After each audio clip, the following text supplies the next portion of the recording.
Good evening. Today on Agenda, it's a wonder that we've all made it here to an outdoor location because whether it was Hyderabad, Gurgaon or the capital, there was complete chaos after just a few hours of rainfall. Now, there's nothing new about that, but what's interesting is just look at the type of chaos that's happened, and also it became a bit of a major story because of the VIPs that were affected. First of all, last night, John Kerry, when he first tweeted about this and his team tweeted about the pictures about being there in stranded soon after John Kerry landed in India. It became a story, and of course, he wasn't the only one stranded, our international guest. We also had Finance Minister Arvind Kejriwal get stranded because of the rains and traffic mess here in the capital. Of course, things took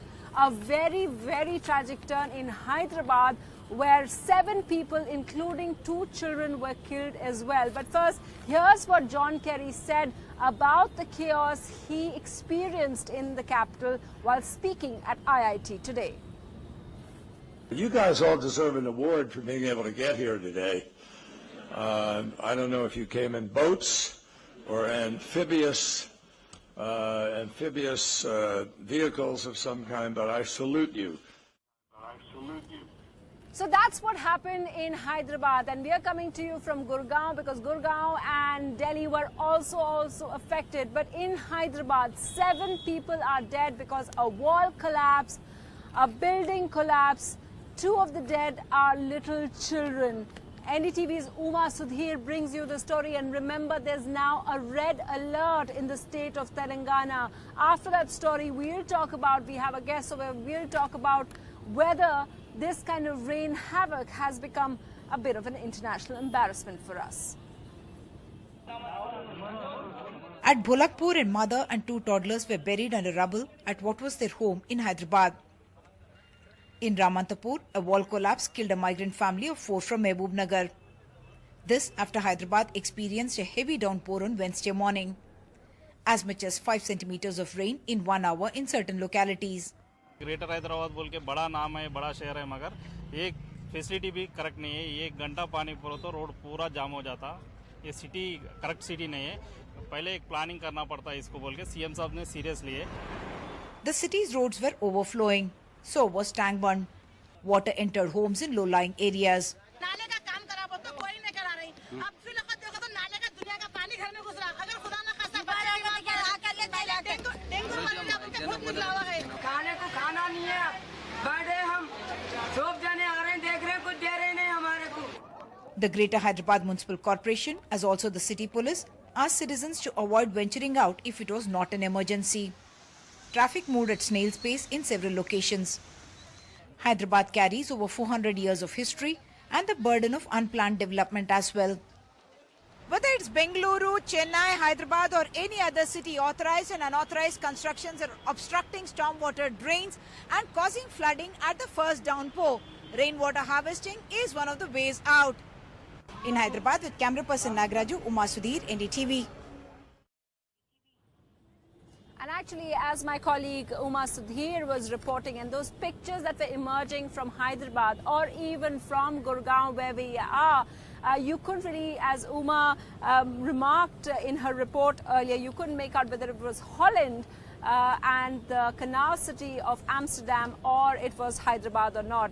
And incidentally, the Gurgaon Joint Police Commissioner, who is here with us in location with us, Y. Puran Kumar, he also belongs to Hyderabad. So he'll tell us how his city and how Gurgaon, the parallels, why so they were all submerged. We also have from Uber. Remember, now a lot of people depending on taxi services and pools like Uber to get about. Prabjeet Singh joining us, and in studio we have Professor Chetan Vaidya, who's the Director of School of Planning and Architecture, to talk about the urban mess and infrastructure. But first, let's just go across to Uma Sudhir. Uma, we saw the worst kind of pictures. I mean, those pictures, whether they were emerging from Hyderabad or from Delhi and Gurgaon, it really looked really bad after just a few hours of rains. And in fact, just to tell our viewers one bit of statistic, if they're wondering about the National Capital Region, there was 20% of the month's quota of rainfall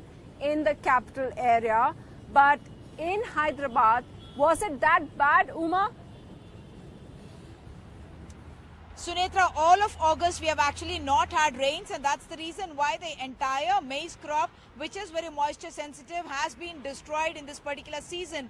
But on the last day of August, we had almost 5 to 6 centimeters of rain in several localities just within an hour, and that's what much more than in the rural areas in urban Hyderabad. In fact, there is an unprecedented situation of flooding. In fact, the GHMC commissioner, as we mentioned in the report, had to issue an advisory asking people not to in fact venture out onto the roads.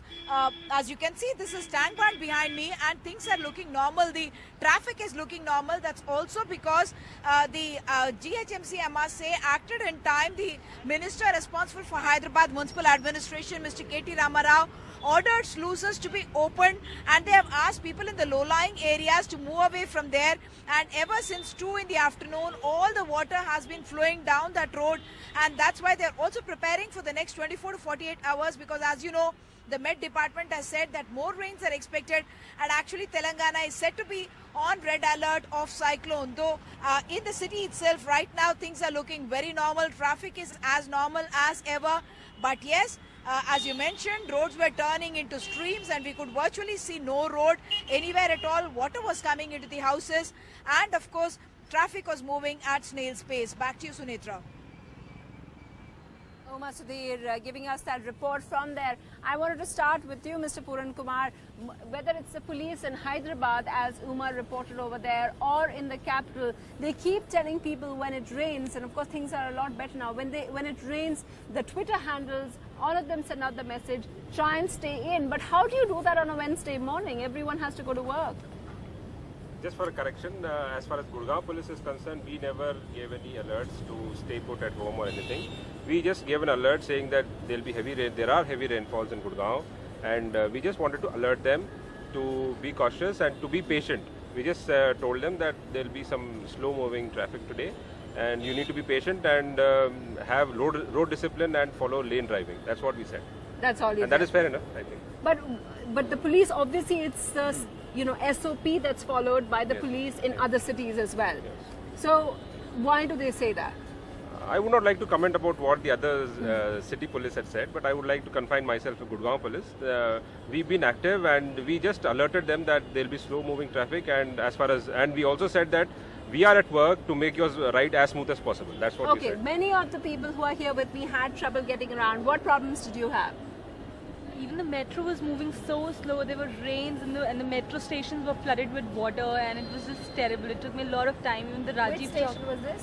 I was traveling in the yellow line in Central Secretariat, Rajiv Chowk. It was full of people. It was full of people. You just can't get in or get out. It was terrible. There was waterlogging near the station? Yeah, in the exit gates. Yeah, you were telling me that you had problems. Yeah. Yeah, so this is the same story we had last month also, the mega jam that we had. So the roads get flooded, the traffic gets stuck, we don't find cabs. These are the common problems that we face. And these problems, we already talked that, okay, these are the solutions, we must do it. But still, I could not find any solution that is being implemented over these situations. Prabjit Singh, I wanted to ask you, this problem of cabs. Now, a lot of people have started relying on app-based cab services because they're inexpensive, that get people around, and you don't want to take your car and get stuck, so they go on. But many of these people were telling me, they were showing me screenshots of how many of these, especially Uber's taxi services, were just not available. So Nita, these are obviously very tough times for the city. I think from our perspective, what we have tried to do is ensure there are as many cars and drivers on the road. In fact, there were more drivers on the road today than yesterday, when it actually did not rain that much, because we were proactively encouraging drivers to come and drive, including we're also reaching out to our riders and encouraging them to use Uber Pool, which thereby would ensure that there are more people being able to get around the city. We are running a campaign called #KeepDelhiMoving, so that people are able to share a car if they're going in different directions. So is that a tip for everyone? Try and use the pool? I think it's obviously because we're then able to use the same cars. Because that's environmentally friendly as well, but people don't want to, are reluctant to do that. But you're saying that is a better, you'd have more chances of pooling, even on the taxi, and finding a taxi. Yes, and I think it's not just for a day like today, but in general, we have now almost 30% of riders in Delhi NCR are using pool, which also leads to reduction in pollution, congestion, and on a day like this, it becomes so much more critical so that more people can get to You work. had a problem with the cab services, yeah? What was it? So I generally used pool, like you were saying, but today it was like I couldn't find a single Uber, and I was looking for 1.5 hours. Then finally I got a Uber. That was around 10 a.m. Then I came to my office, and it took me around 40 to 50 minutes to come. So the reason was delaying. Not only was the rain, but was the Uber also. I cannot say like only Uber, but all the cab services were like this in the morning. I want to ask you, is overcharging around this time also a problem? Yeah. Yeah, you are. Yeah. What happened? During the peak timings, there was always a surge pricing, like 2 into 4, 2 into 8. They were always charging a surge pricing model. So they were always taking a higher amount to the customer. Isn't this something which is completely barred now by the government? So let me step back, Netra. Like when it comes to dynamic pricing, I think the reason dynamic pricing is a critical part of the business model is for situations like this, where often demand will outstrip supply. What dynamic pricing enables us to do is that on the demand side, if you are a rider who is willing to wait slightly extra for prices to come down, then it will enable somebody else who's in a rush to be able to take the vehicle. At the same time, it also enables more driver partners to come online. So for example, if they are in a neighborhood where demand is lesser, and they're able to see that there's dynamic pricing which is higher in another region, they will then travel to that region and helps us manage demand and supply much better and ensure reliability of the service all the time. Having said that, across Delhi NCR, we are fully compliant with the prices prescribed by the Delhi government and, as per the High Court's instructions. Okay, just before we go across to Mr. Professor Vaidya, I just wanted to point out that it became such a major issue that even the High Court commented on this. The High Court has said that they cannot tolerate waterlogging year after year. There is no justification of clogged drains. Remember, that's what's creating the problem. If you hear officials talk, if you hear politicians talk, they will always talk about pumping out the water, how many machines they've employed in order to do that. They also said, in fact, one of the judges pointed out that the road in front of the Vice President's house was also waterlogged. So obviously what's clear is that it's become so bad that even the VIPs who are usually cushioned from this, they were affected as well. Professor Vaidya, what would you say? Is it now becoming an international embarrassment with the Americans also talking about this quite a lot? It is an embarrassment and we really need to tackle it. But I think cleaning up the drains just before rain is a short-term solution. Eventually what we need is designing a drainage, and we will have to save our natural drainage system and ponds, and some kind of an arrangement where we could have storage ponds, we could have wetlands, we can have surfaces where water goes down. And this is a kind of action which will be needed over a year or so, and then we could approach this problem. Short-term solutions will not last long.